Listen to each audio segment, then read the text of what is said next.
India चांद पर पहुंच गया और पाकिस्तान अभी तक जमीन से नहीं उठ पा रहा। इंडिया चांद पर पहुंच गया और पाकिस्तान कहीं पर भी नहीं।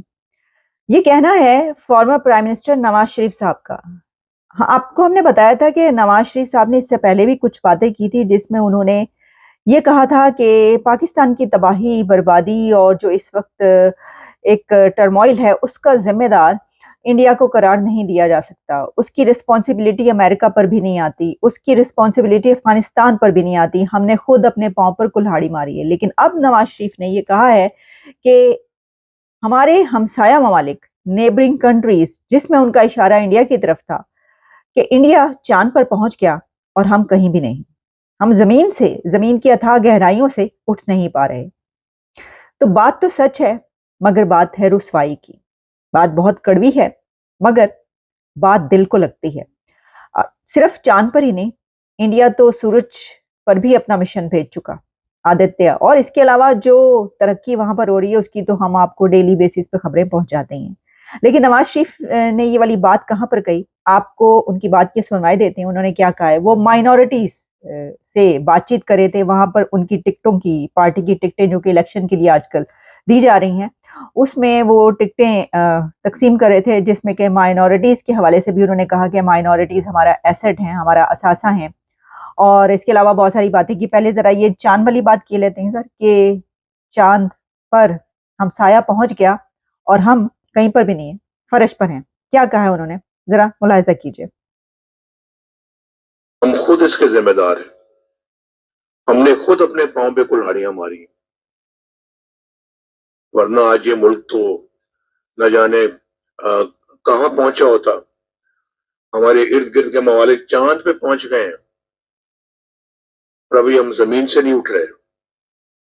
तो ये इस अभी हम जमीन से नहीं उठ रहे, वो चांद पे पहुंच गए। अच्छा देखिए, अब अगर हम इसका जब तज्जिया करें तो चांद पर जब कोई पहुंचता है तो उसकी कुछ लॉजिक्स होती हैं, कुछ रीजंस होती हैं, कोई हिस्ट्री होती है, कोई मेहनत होती है, हार्ड वर्क होता है। इंडिया चांद पर इसलिए पहुंचा क्योंकि उन्होंने अपनी यूथ को, अपने नौजवानों को साइंस और टेक्नोलॉजी की तालीम दी। आप जमीन की अथाह गहराइयों में इसलिए हैं, आप जमीन से, फर्श से इसलिए नहीं उठ पा रहे क्योंकि आपने अपनी जनरेशन को जिहाद की तालीम दी है। तो जिहादी जब उठते हैं तो वो उठते हैं 72 हूरों की तरफ जाने के लिए। उन्होंने पहुंचना होता है 72 हूरों के पास। जबकि साइंस का बंदा, टेक्नोलॉजी का बंदा जब उठेगा तो वो चांद की तरफ जाएगा, और चांद पर इसलिए पहुंचेगा कि वो रिसर्च कर सके, वहां पे इन्वेस्टिगेट कर सके, उसके लिए वो ह्यूमैनिटी को फायदा पहुंचा सके, दुनिया को तस्खीर कर सके। हम ये कहते हैं ना कि देखिए, हमें तो कहा गया है, मजहब ये कहता है कि दुनिया को तस्खीर करो, कायनात को तस्खीर करो। तो आप अंदाजा ये करें कि कायनात को तस्खीर कौन कर रहा है, कायनात को कॉन्कर कौन कर रहा है, कायनात को, इस यूनिवर्स को फतह कौन कर रहा है। जिनको ये कहा गया और जो ये बड़े धड़ल्ले से कहते हैं कि हमें ये पैगाम दिया गया, वो नहीं कर रहे। वो अगर ऊपर की तरफ जाते हैं तो वो 72 हुरों के लिए जाते हैं। जबकि जो जो ये नहीं कहते कि हमें ये कहा गया है, लेकिन वो तब भी कायनात को तस्खीर कर रहे हैं। तो सच जानकर ही जीना चाहिए। तो जनाब वाला, बात वही है जो मैंने आपसे कही कि ये सोचने की बात है कि अगर आप चांद पर नहीं पहुंच सके अभी तक, और आप अभी तक जो है वो जहां पर थे उससे भी बहुत नीचे जा चुके हैं, तो आप सोचे ना कि क्या किया है, क्या हुआ है, क्या पर गलती हुई है, और क्या। और उसमें एक और बड़ा अहम सवाल है, और वो सवाल ये कि क्या उस गलती को अब रेक्टिफाई करने की कोशिश की जा रही है। देखिए, वो कहते हैं ना, देर आए दुरुस्त आए। हाय हाय, क्या कहें हम, हाय हाय। इतनी देर से हम ये कह पा रहे हैं, ये भी बड़ी बात है कि कोई ये कह रहा है, किसी को ये समझ आई, और कोई, किसी को ये कहने का मौका मिला। हो सकता है कि ये जो वक्त है, अगर ये ना आया होता तो शायद ये वाली बात अभी तक समझ ना आई होती। लेकिन अब वक्त आ गया ना, अब देख लिया ना कि कहां पर दूसरे पहुंच गए आपके हमसाए, और आप कहां पर हैं। तो ये देर बहुत हो चुकी है। कहते हैं हमेशा देर कर देता हूं मैं, कोई वादा निभाना हो, हकीकत और थी कुछ, जाकर उसको ये बताना हो, हमेशा देर कर देता हूं मैं। तो अवाम को और कौम को और नेशन को हकीकत बताने में देर हो गई। तो बहुत देरी कर दी आपने, बहुत देर हो गई। और वो देर इसलिए हो गई कि हमारे मसाइल बहुत हैं, और अवाम तो अभी तक जो है वो 75 ईयर्स में जो है बहुत सारी ऐसी हिस्ट्री जान ही नहीं पाई थी जो अब जान पाई है, और फिर एक शोर और हंगामा बरपा है। हंगामा है क्यों बरपा, जो अब हकीकतें खुल के सामने आ रही हैं। पहले तो जो है ना वो चूरन बिकता रहा और जनाब वो पाकिस्तान दो लख्त क्यों हुआ, और मशरकी पाकिस्तान से लेकर 71 से लेकर अब तक बिन लादेन को उठाए जाने तक जो जो कुछ होता रहा, उसके कमीशंस बनते रहे, रिपोर्ट्स आती रही, छुपाई जाती रही। लेकिन फिर आहिस्ता-आहिस्ता एक वक़्त वो आया कि अब मीडिया और सोशल मीडिया वहाँ पर पहुँच चुका है कि बच्चे-बच्चे से आप कुछ नहीं छुपा सकते, तो पाकिस्तान में जो कुछ हो रहा है तुसी देख रहे हो। तो अब जो है हाँ, ये भी नहीं आप छुपा पा रहे, ज़ाहिर है नहीं छुपाया जा सकता, तो अब बोला जा रहा है, कहा जा रहा है। बहरहाल मैं तो इसको एप्रिशिएट करूँगी कि ठीक है, ये वाली बात जो है ये कही गई है, इसकी वजह ये है कि चलें इसकी इस ये कहने से हो सकता है कि कुछ आगे बढ़ने का जो है मौका मिले, पाकिस्तान के लोगों को भी ज़मीन से उठने का समझ आए, समझ तो पहले ही आ चुकी है। और उसमें वही एक बात कि इस पे काम करने की ज़रूरत है। और इंडिया चाँद पर पहुँचा तो मैं देख रही थी कि इस साल की 2023 की सबसे बड़ी खबर जो है वो इसको कहा जा रहा है कि अगर 2023 की सबसे बड़ी खबर है 2023 की, तो वो ये है कि इंडिया चाँद पर पहुँच गया, और चाँद पर भी साउथ पोल, दुनिया का वो पहला कंट्री कि जिसने साउथ पोल पर जो है वो वहाँ पर उसने एक मिशन अपना भेजा और कामयाबी के साथ, जहाँ पर अभी तक कोई नहीं भेज पाया था।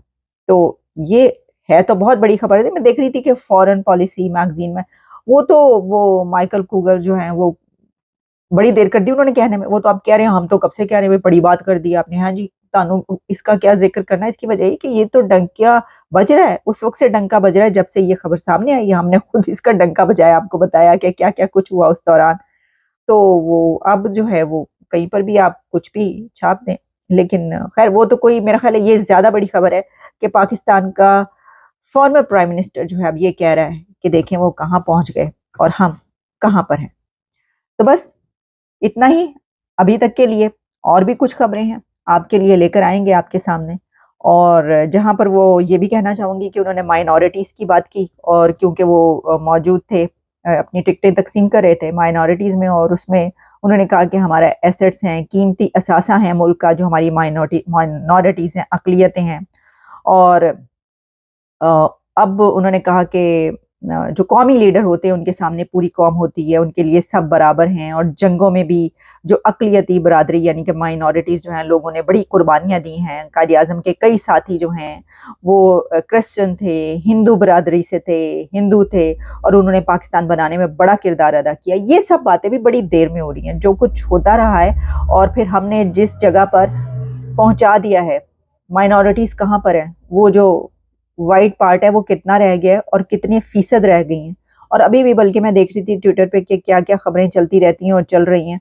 तो इसमें ज़रा ये भी देखने की ज़रूरत है कि इलेक्शन आ रहा है, तो इस इलेक्शन में ऐसे भी लोग हैं जिनको वोट कास्ट करने की इजाज़त नहीं दी जा रही।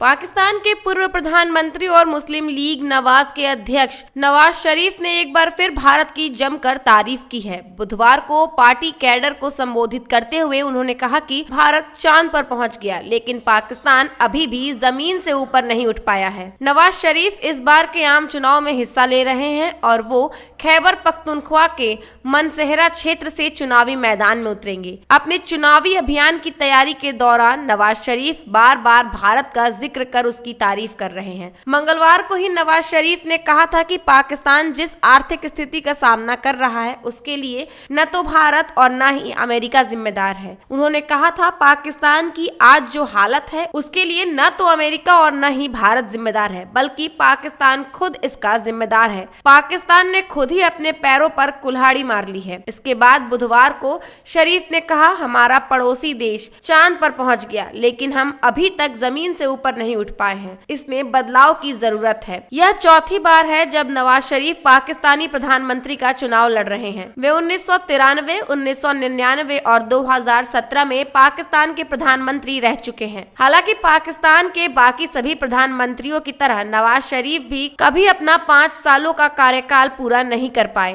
तीनों कार्यकाल मिलाकर उन्होंने 9 साल तक पाकिस्तान का प्रधानमंत्री पद संभाला है। नवाज शरीफ लंदन में 4 साल के राजनीतिक निर्वासन के बाद इसी साल अक्टूबर में पाकिस्तान लौटे हैं। साल 2018 में इमरान खान की सरकार के समय नवाज शरीफ को लंदन के 4 लग्जरी फ्लैट से संबंधित भ्रष्टाचार के एक मामले में 10 साल की सजा सुनाई गई थी। लेकिन 2019 में सजा याफ्ता नवाज शरीफ इलाज के लिए लंदन गए थे और 4 सालों बाद लौटे हैं। नवाज शरीफ की वतन वापसी ऐसे वक्त हुई है जब देश की राजनीतिक हवा उनके पक्ष में है। वहीं पीटीआई के प्रमुख इमरान खान की बात करें तो फिलहाल वो तोशाखाना मामले सहित भ्रष्टाचार के कई मामलों को लेकर जेल में है। खान ने भी 8 फरवरी 2024 को हो रहे आम चुनाव लड़ने की घोषणा कर दी है। वे 3 निर्वाचन क्षेत्रों लाहौर, मियांवली और इस्लामाबाद से चुनाव लड़ेंगे।